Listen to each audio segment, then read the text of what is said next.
the best data analysts or strategists are the ones who can then work that into a story, like Bonnie was saying. So understanding that like advertising is a service industry is a big deal. Like I joke when I used to head up the intern program, I cared obviously like if you like had like credentials for advertising, things like that, but I was just actually as keen to see if somebody had waited tables. Because frankly, waiting tables, if you do that, or you tended bar, or you were a dry cleaner, or you were in the hospitality, that actually might teach you more about the advertising industry than an internship. Because you're gonna need those skills. You're gonna need to be adaptable. You're gonna need to be able to service multiple things at one time. You're gonna need to be able to take criticism. So all those things are really important. And that's so many different types of people serving too. And that's just like a mosh pit of personalities, which is just the best learning experience. And it's kind of how to deal with, like you're saying, how do you deal with criticism? You know, you're trying to be the best you can. Maybe you did the best job you could, and this person is still really angry and they're not going to tip you. I mean, you know, you can do your best work. The three of us have all done our best work on a daily basis. We've all lost business. We've all been fired for one, not necessarily from our jobs, but the contracts that we have. Things go badly. And, you know, there are techniques and ways of dealing with that, but you know, you can't cry, you can't yell at them. I mean, sometimes clients are angry with you and you're gonna lose business. I mean, it's kind of rough, you know, and so, you know, you just kind of have to, you learn it, sometimes waiting tables or working retail, and you just kind of have to say, well, we give it our best shot and we're not the best fit for this client and we're moving on. And I'm sorry you feel that way or whatever it is, but you know, sometimes those lessons that you learned when you were 20 will come back and will be helpful later. To follow that question up, you've all worked or led really high-performing teams. What qualities or habits do you look for in young professionals that are entering marketing and advertising? I think there are three core values, I think, that I look for anyway, and that is accountability, doing what you say you're going to do when you said you're going to do it, resourcefulness, like anybody who's just going to throw up their hands and be like, I didn't have what I needed, like you need to find it, you know, I couldn't do this, so I did this. And then, I mean, humor is always fine. Like, you've got to have a sense of humor about yourself, about your job, about what we're doing here. Because it's not brain surgery. You know, like, we're still just, you know, you need to be humorous about what you're doing. Those are three things that I look for. But, yeah. I mentioned mine earlier. If I just had a word, like, on my bulletin, like right by my desk, it would just be empathy. That's like the #1 thing that I'm looking for. That's a hard thing to see in an interview, but if you really commit yourself to kind of understanding that and showing that and displaying it, you can pick up on it even in an interview. I think the other thing is just like desiring to do a lot of different things, and you know, this is something we were just talking about in terms of like a range of experiences, but don't specialize too soon. Don't go after just one type of job.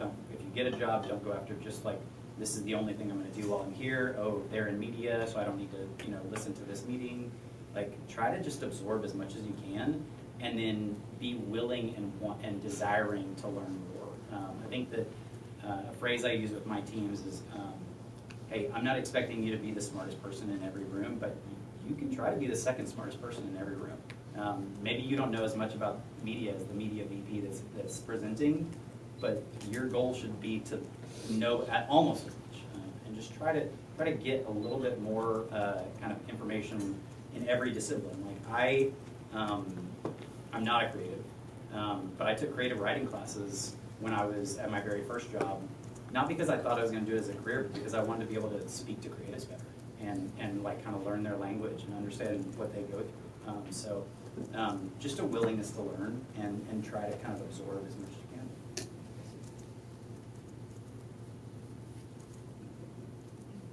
So looking back at the early stages of your careers, what experiences helped you develop the fastest and build a foundation for your current roles?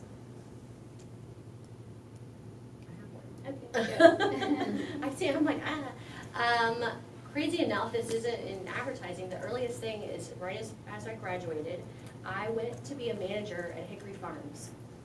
So Hickory Farms they like sell meats and cheeses at Christmas time. They're little kiosks in the mall. And I was a manager of one of those, and I learned that you can't sell sausage sitting down.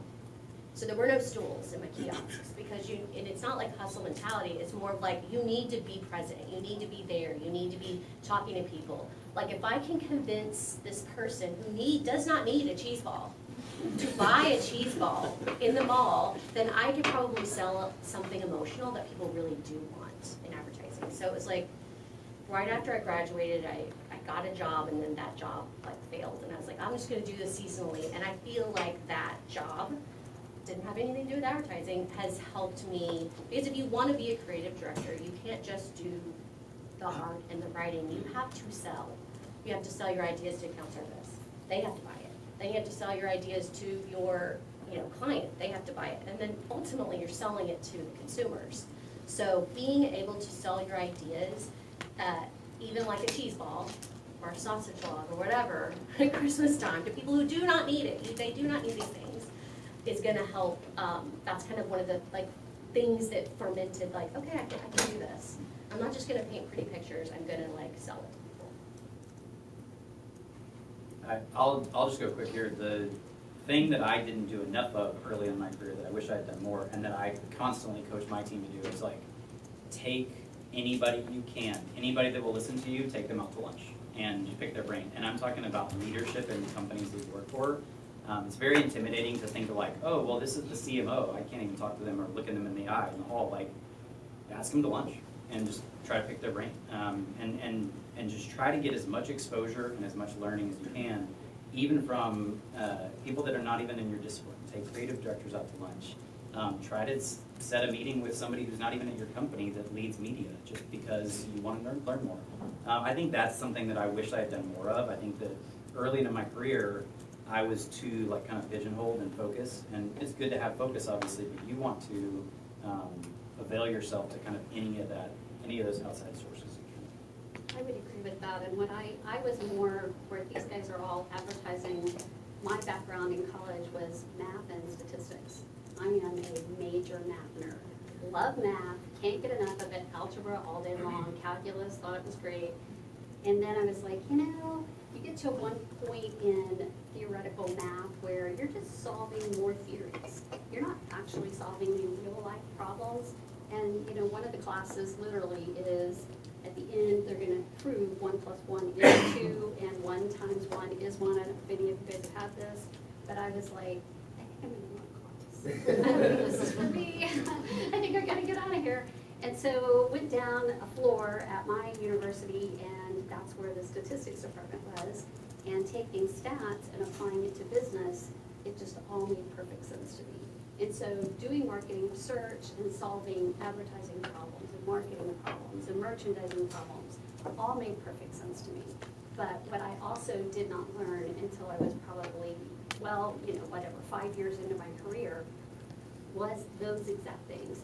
Spending more time with everyone I could to learn what they knew, and meeting more people at my own level and at other levels, at other companies. People going to conferences, sometimes they'll have a student rate, go to a conference. Go to a conference that has, maybe it's a marketing or advertising conference, take the student rate, get out there and meet some people. And it's not going to, it may not change your life this year, next year, but 5 years from now, that person you meet could be the person who gives you your next job. Could be the person at the company where you can message them on LinkedIn and say, you know what, I'm applying for this job at Keurig Dr. Pepper. What do you know and can you help me? And so these are the things that I learned later that if I had learned it faster, I think it would have been really great. Awesome. So connect with people Yes. and put yourself out there and be willing to learn. Yep. Awesome. Those are all of our planned questions. We want to open it to our members. If y'all have any particular questions you'd like to ask. So I'm actually I was a finance and marketing major and switched over to advertising and public relations. I heard y'all mention more creative backgrounds. Did you guys how did you guys find the switch working in marketing? Did you guys feel like you lacked anything in like the math, or what did you guys do out of that, if anything? Well, I went to school to be an art director, like creative director, so I never did switch. I was telling, when I decided to go along the route, we showed our portfolios, and the professors would be like, we think you should be a designer, we think you should be an art director. And that's how I went along that path. So I never strayed off of that. I think I was the only person in my graduating class that had the exact amount of credits that I needed. No over, like nobody in our department had that. Everybody had switched from something else. So there was no, it was this or nothing. Sounds like the sort of- Yeah. I think for me, the best way I can answer that is I was at agencies for 12 years, and I felt like I understood how to do client engagement and account management pretty well. But I always felt like there was an aha moment for me when a client told me, and they weren't trying to be rude, but they were just trying to be realistic. They were like, hey, this is like, you work on my business 50% of your time. I only think about our advertising campaigns 5% of my time. And I was like, oh goodness, that is wild. And I realized that there was a ton more in like at a corporate job, even within the marketing team, even on the advertising team, than just the creative campaigns. And so that's why I actually wanted to go corporate and went client side for 6 years, and learned a lot about just like the business of marketing that I didn't get when I was in school. So I felt like there was a gap in kind of my understanding of a larger kind of understanding there. I think ultimately I ended up going back to agency world because I felt like I've kind of wrapped my head around this a little bit. But I think my passion is still in advertising, and I think the way that I can progress further in my career is to be in agency worlds, not in the corporate job. But I am so glad I did, because now I feel like I'm actually a better representative of the clients now that I've been a client, if that makes sense. And I guess a follow-up question to that is, I'm sorry, what was the differences that you felt between the agency and the corporate, if any?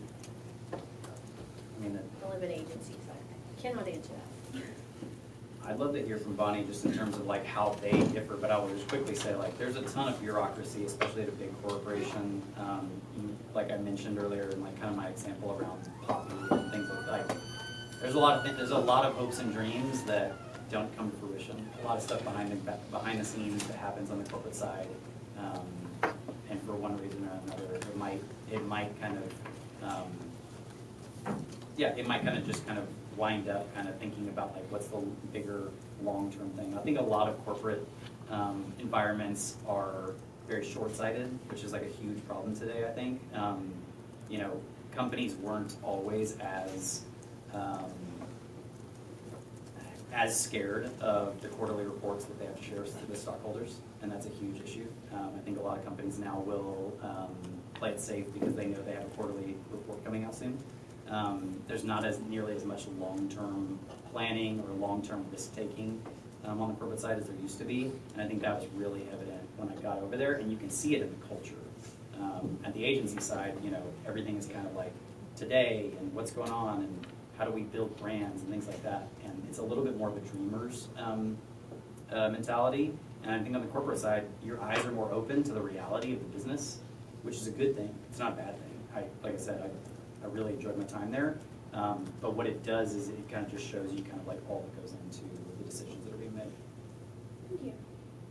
Yeah, and it's interesting to build on what you're saying. I have only been on the agency side, and we're in a marketing research, consumer insights world, not an advertising world per se. But our clients, for example, a lot of them are these more established, big, huge, massive companies. But what they do, exactly as you were describing, is they're bigger, kind of, if you're imagining a big ship crossing an ocean, right? They're big ships crossing an ocean. They don't dart out and do crazy things like, that's a great opportunity. They know about it, but they can't get there fast enough. So what they do is they go acquire a company. They buy this company, they buy that company, they sell off what's not working for them. They can't build it and get there fast enough. And, we work with people like like Lowe's and Toyota and Honda, and I mean, they are too big and they just can't move fast enough to do that, but they can buy other people. And so they'll, or Hormel products, they'll buy somebody else who's a startup and who's built a really fantastic brand pretty quickly.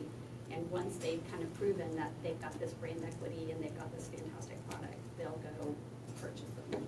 So that's kind of how they get around it. I like that analogy, like a fleet. Yeah, they're just kind of a big ship, and you know, and they can't afford to. I mean, it's like, you know, they can't dart fast. They're Can't kind afford of to too burst. big. Yeah. Thank you.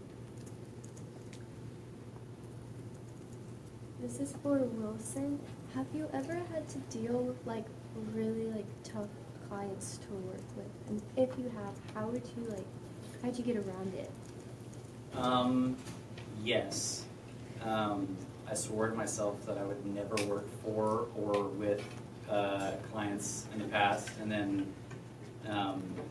it's a small town, so I ended up applying for jobs there like last year.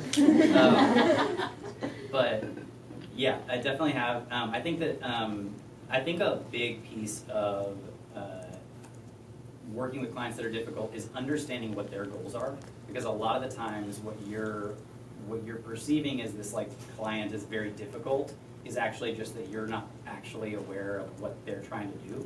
And so you're trying to do A and they're trying to do B, and it feels like you're constantly butting heads.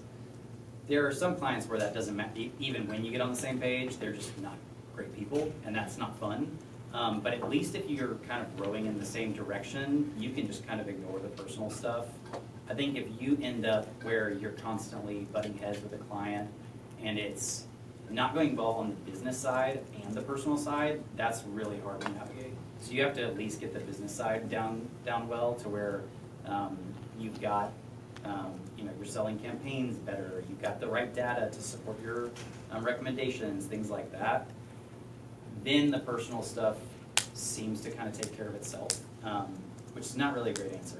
Because there's not like a Yeah, if those hard clients have money, it's much easier. Well, yeah, and we have the same problem. I mean, people are people, and you know, the people who are totally unreasonable at the restaurant and the dry cleaners are the same completely unreasonable human beings at the client. We have the same problem.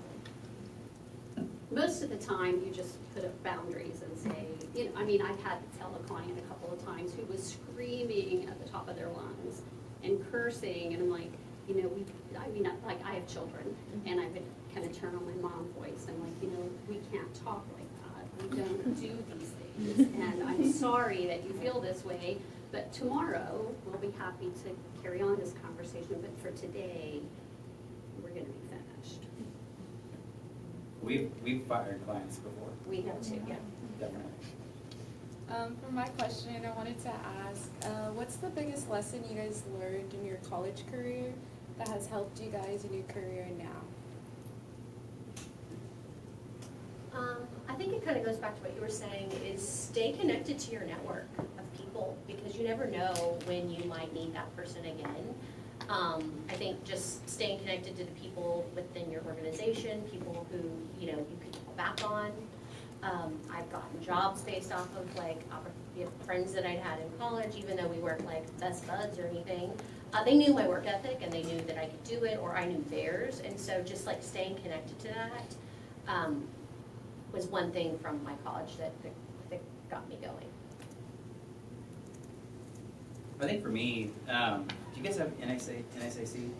Y'all do NSAC?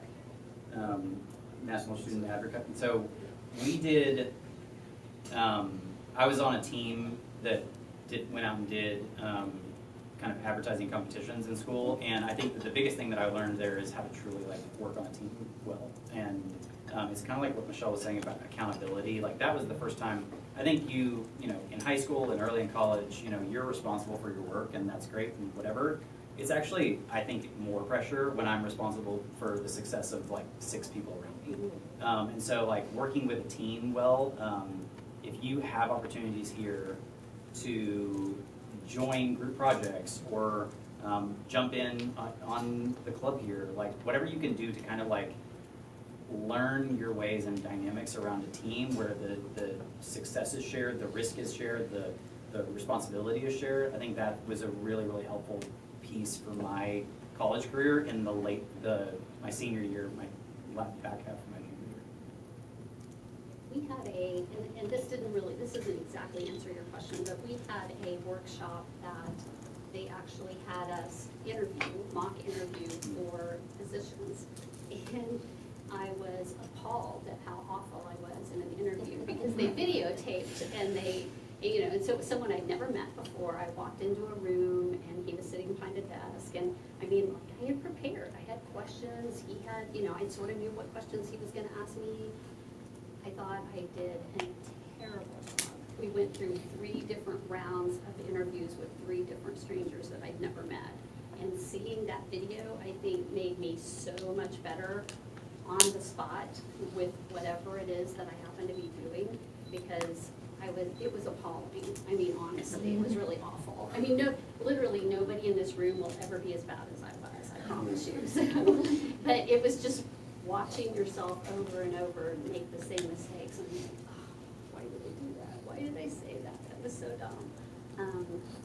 But just going through that process and, somebody would ask he would ask a question and then as soon as his question ended, I'm already blurting out the answer and not realizing that I can take a breath, I can take a moment or two, then I can answer. I don't, there's just, you feel like there's all this pressure, the conversation stops and then I have to answer right now.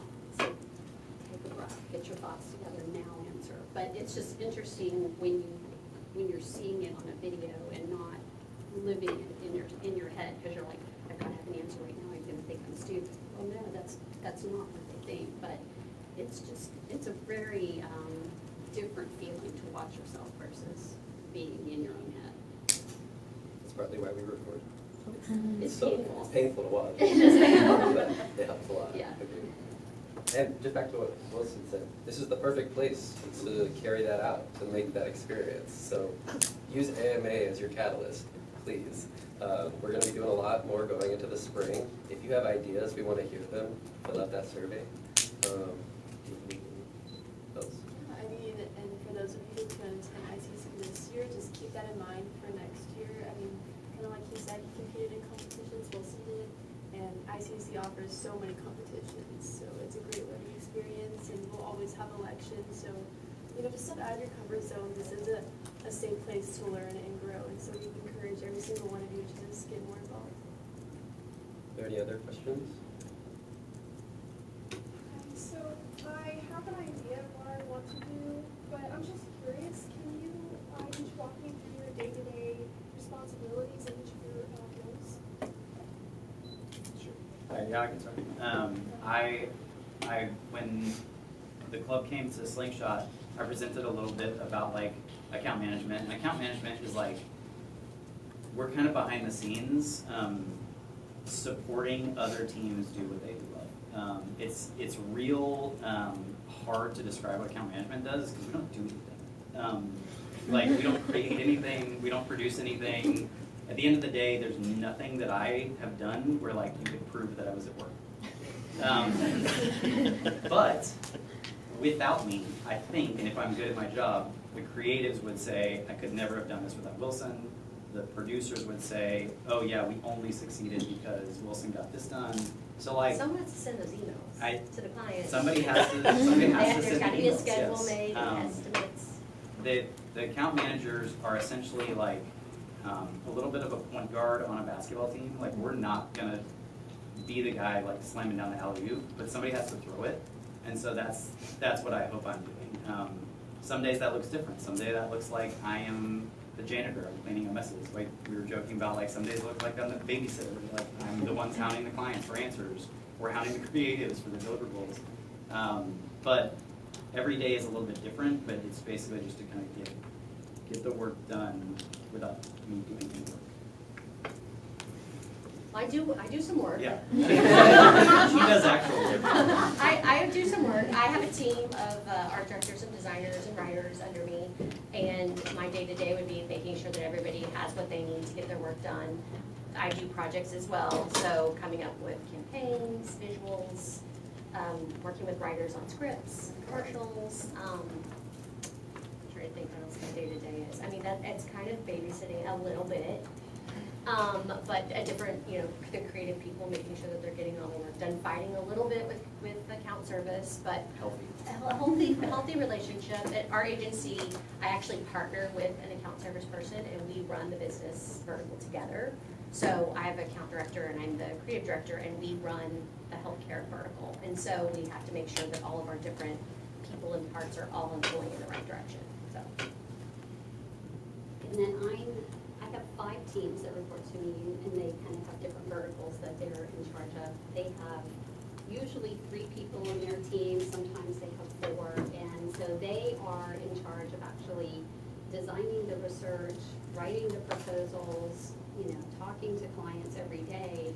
Then when they write the report, when they write the proposal, when they do what they do, I'm on the calls. When they pitch it, I'm on the calls. When they deliver the results, I'm helping them figure out which accounts do we talk to, who are we talking. I'm strategically driving what they're doing, so sort of what these guys are doing too. I don't create anything directly. I review everything that they're doing. And I guess it depends. If it's a smaller project, I'm not working on it. If it's a bigger, more strategic, more expensive kind of project. Somebody asked me recently, kind of one of the most important projects we worked on, Lowe's was, and I can say this because it was years ago, was considering going into China years ago when Home Depot was already there. So in that case, I was actually with them, and we went tier 1 city to tier 1 city to tier 1 city, and we were doing what's called ethnographies. We were in people's homes, looking at their homes, talking to them, interviewing them with a translator, talking about what they buy and how they shop for things. So really understanding the consumer from the bottom up and then helping them make a decision of what they